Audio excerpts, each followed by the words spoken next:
अजीबो गरीब कौम है ये, जिनको ये भी पता नहीं कि उनका वजूद क्या है और ना ही इनमें कोई जमीर बचा हुआ है अपने जज्बात, जुबान और उसूलों का कीमत समझने के लिए। नमस्कार, मैं देव कुमार एक बार फिर आपका स्वागत करता हूं प्रोग्रेस पोस्ट पर। इस चैनल में आपको विभिन्न विषयों पर अनोखे और गहरे दृष्टिकोण मिलेंगे। पोस्ट को अंत तक देखिए और कमेंट बॉक्स में अपनी राय भी बताइए। हमारी आज की पोस्ट में हम बांग्लादेश की आज की परिस्थिति पर बात करेंगे और वहाँ के बहुसंख्यक बांग्ला बोलने वाले मुसलमान क्यों अपना बांग्ला भाषा छोड़कर उर्दू भाषा को इस देश में फिर से लाने की बात कर रहे हैं। आपको शायद पता हो ना हो, यही बांग्लादेश पहले यानी 1971 तक पूर्वी पाकिस्तान के नाम से जाना जाता था और उससे पहले 1947 के भारत बंटवारे के समय तक पूर्वी बंगाल के नाम से जाना जाता था। 1947 में मुस्लिम बहुल पूर्वी बंगाल जब पूर्वी पाकिस्तान बना या फिर कह ले अंग्रेजों द्वारा बना दिया गया था, तब इस इलाके के ऊपर पश्चिमी पाकिस्तान के शासक वर्ग आए थे यहाँ राज करने। इन्होंने यहाँ पर उर्दू की वकालत करते हुए इस इलाके के बांग्ला बोलने वालों से कहा था बांग्ला के बदले उर्दू को अपना लेने के लिए। आमतौर पर यह माना जाता है कि उस दौर में इस पश्चिमी पाकिस्तानी फरमान को पूर्वी पाकिस्तान के बांग्ला बोलने वाले मुसलमानों ने ठुकरा दिया था और इसके बाद ये घटनाक्रम विरोध में बदल गया, जो कि आगे चल के स्वतंत्रता आंदोलन का रूप ले लिया था। पर क्या बांग्लादेश का स्वतंत्रता से जुड़ा हुआ इस घटनाक्रम को पूरी तरह से मान लिया जाए या फिर इसके विपरीत भी कुछ और घटनाक्रम थे जो इतने सालों तक प्रचार प्रसारण के मुख्य धारा में कभी दिखे नहीं?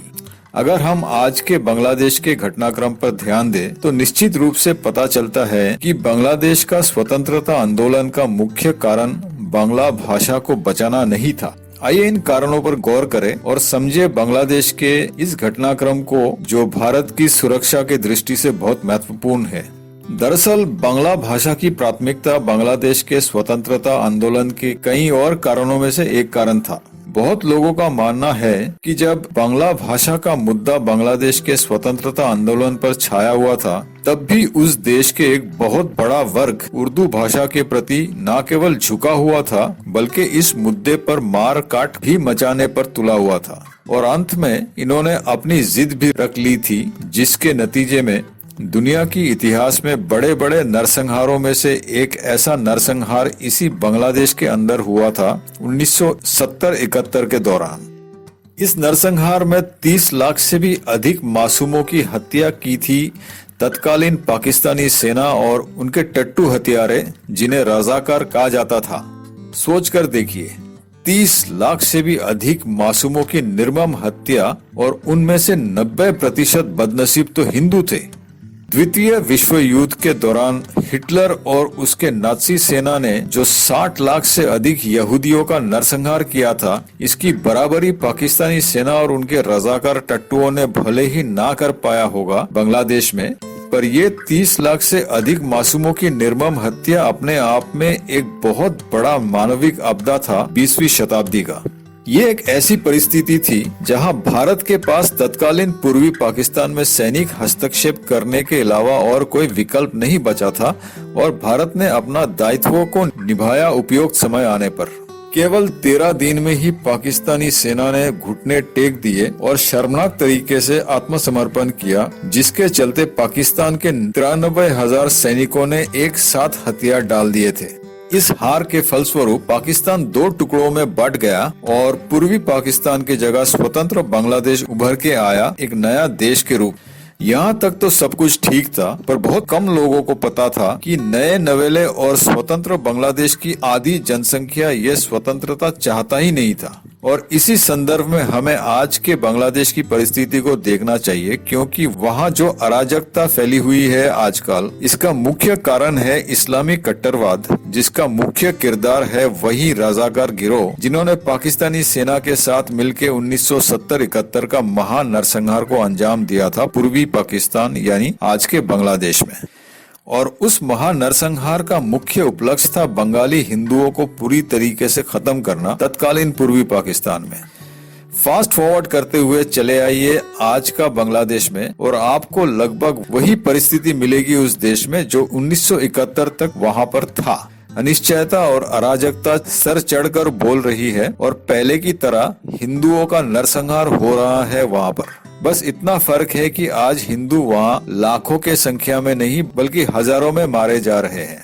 53 साल के स्वतंत्र इतिहास में बांग्लादेश के हिंदुओं को अत्याचार और असंख्य मौतों से राहत नहीं मिली और 1971 तक जो हिंदू का मौत का मंजर चला था उस देश में, वो आज फिर से उजागर हो गया है। इस प्रकार अगर हिंदुओं की जाने जाती रही तो 1970-71 वाले नरसंहार जैसे हालात बनने में ज्यादा समय नहीं लगेगा बांग्लादेश में। शुक्र है कि आज भारत 1970-71 से कहीं ज्यादा मजबूत स्थिति में है, विशेष रूप से सैनिक तैयारी की बात की जाए तो।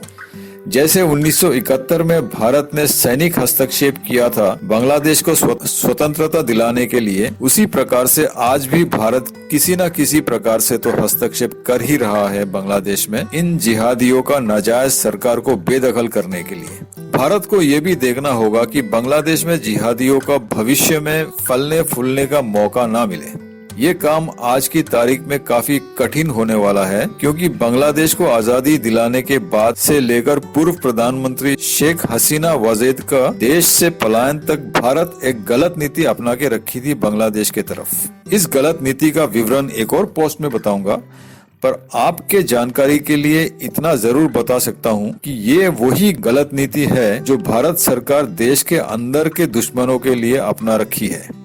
इसके चलते ये दुश्मन बेफिक्र अपने अपने हरकतें करते फिर रहे हैं और केंद्र सरकार एक अजीब सा ढीला ढाला तरीका अपनाते हुए इन दुश्मनों से निपटने का ढोंग कर रही है।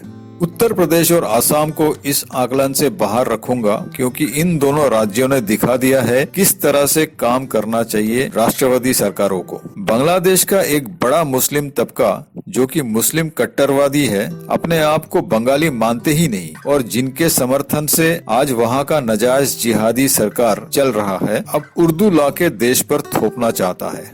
अजीबो गरीब कौम है ये, जिनको ये भी पता नहीं कि उनका वजूद क्या है और ना ही इनमें कोई जमीर बचा हुआ है अपने जज्बात, जुबान और उसूलों का कीमत समझने के लिए।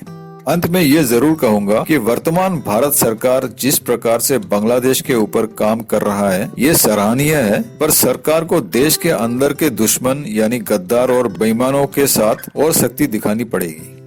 तो दोस्तों, इस पोस्ट को यहीं विराम दे रहा हूं। अगर पोस्ट को आपने यहां तक देखा है तो आशा करता हूं कि ये पोस्ट आपको सूचनात्मक लगा है। जाने से पहले कृपया पोस्ट को लाइक और शेयर करें, और अगर आप चैनल को अब तक सब्सक्राइब नहीं किया है तो कृपया सब्सक्राइब भी कर लीजिए, ताकि आने वाले पोस्ट का सूचना आपको समय पर मिल जाए। धन्यवाद।